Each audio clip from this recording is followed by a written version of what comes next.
ওয়ালাইকুম সালাম। কি হচ্ছে তুমি যে খেতবাসা তোমার চাচা মারা গেছে তুমি হলো নাই তোমার চাচা তো মারা গেছে তুমি কে চাচা? চাচা কে?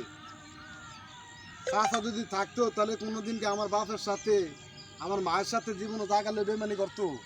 আপনার চাচা কে চাচা আমার? হ্যাঁ মল্লিকের বাঁচলে কি? আরে জানা তুমি, আমি জানা তুমি কোন কারণে? আমার এমন অবস্থা আমার বাপের মারে করছে, আমাদের থাকার জায়গাটা ছিল না, এমন অবস্থা আমার বাপের করছে। ঠিক আছে, আমার বাপ লোক বেমানি করছে আমার চাচা। ঠিক আছে, রাগ করে থাকতে পারে যায় না মাঝে নিয়ে তো কোনো ইয়া নাই মনে করো তো মানুষ মৃত্যুর পরে তো আর কোনো মানুষের প্রতি মানুষের খুব থাকে না যেহেতু তোমার আপন চাচা তোমার চাচা বেমানি করছে কিন্তু আমাদের মনে করেন থাকার জায়গাও ছিল না। ঠিক আছে, আমি সেই জায়গার থেকে আমার বাপে মা জায়গা কিনছে, যে এই জায়গালে আমার মার লগে বা লগে আমার এই চাচা বেমানি করছে।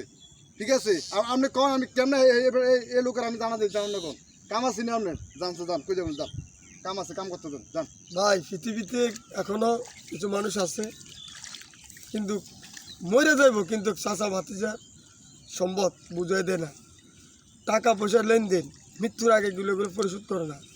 কিন্তু এই জন্য মানুষের মনে খুব থাকে। আজকে দেখেন এই চাচা আজকে জায়গা সম্পত্তি না দেওয়া যাওয়ার কারণে বেজার লাগে যাওয়ার কারণে আজকে চাচা টাকা পয়সা না দেওয়ার কারণে আজকে ভাতিজার যায় আমার চাচা পাইল না। এই পুরা পৃথিবীতে পুরা বাংলাদেশে এই অবস্থা।